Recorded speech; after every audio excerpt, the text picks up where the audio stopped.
fikrad aan kula wanaagsan tahay marka in dhalinyaradaas oo kale oo qaabkaas u dhaqmayaan oo dadka saas u dhibaateeyeen in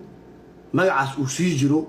amaba qabiilkaaga ay wanaag u soo hoynayaan qabiilkaaga waxa wanaag u soo hoynayo markii dhalinyaro inta is urursadaan magaaladaas bilicdeeda iyo dadka jooga iyo ay maaragtay wanaag u fidiyaan ay soo dhaweeyaan ay sheeg dadka maaragtay dhibka ku haaya ay ka qabtaan yacni dadka oo dhan jeclaanay culimada u soo duceynayso